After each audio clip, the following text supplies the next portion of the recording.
Hi there. I'd like to share some thoughts with you from my meditation this morning. I was meditating on 2 Corinthians chapter 3 verse 18.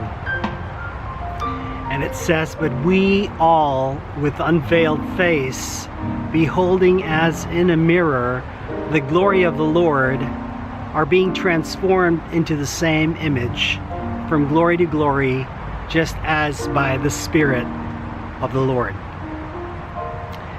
Now, I don't know with you, but stress, especially here living in Orange County, California, seems like the normal thing for a lot of people. And we really need to guard our minds and our bodies and our life from stress, because it's the number one killer. And I realized that a lot of stress really come as a result of seeing and focusing on things we can't really see, but we feel them. And many times they come out from our imaginations. And these thoughts can scare us and overwhelm us. Often I've discovered that they're rooted in unrealistic expectations that we put upon ourselves, or we put on others, or others have from us. And one thing it does is that it breeds frustration.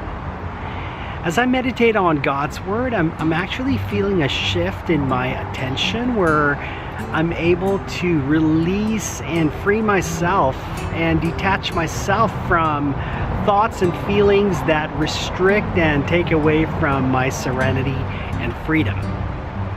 When I speak about meditating on God's Word, I'm really speaking or referring to looking at the person of Jesus. And there's so much to say about that. We begin to look at why he died on the cross. What does that mean?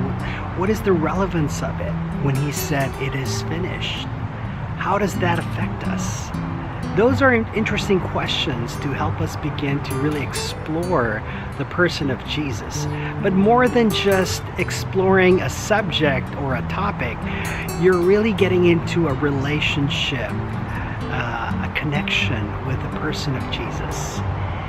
And the more my mind actually is occupied with seeing Jesus, the more I am free from self-occupation.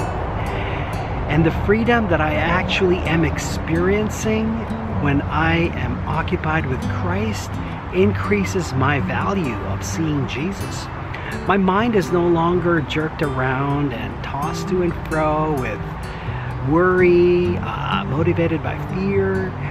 But rather, the more I see Jesus, the more I'm able to take a deep breath and soak in the revelation of his power to transform me and my situation and struggles. In Matthew 14:22-23, there's an interesting account of a fisherman named Peter, who was one of Jesus' disciples.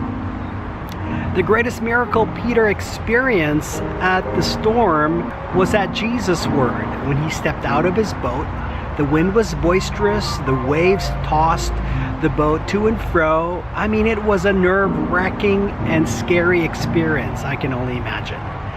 But as long as Peter kept his eyes occupied on Jesus, he did the impossible.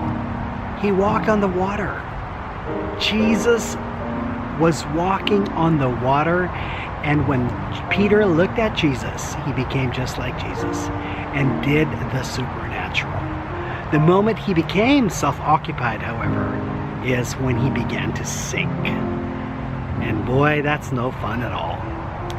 I find myself that I'm actually able to walk out or walk away from the arena and storm of stress when I see Jesus.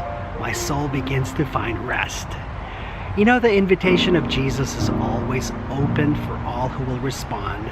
From Matthew 11 verse 28, when he said, "Come to me, all of you who are tired and weary, and I will give you rest." He said, "Learn from me, for I am gentle and meek." Beholding Jesus for some may sound impractical, but it is actually the most powerful thing you can do. And Jesus can cause you to reign over every storm in your life. Thanks for listening.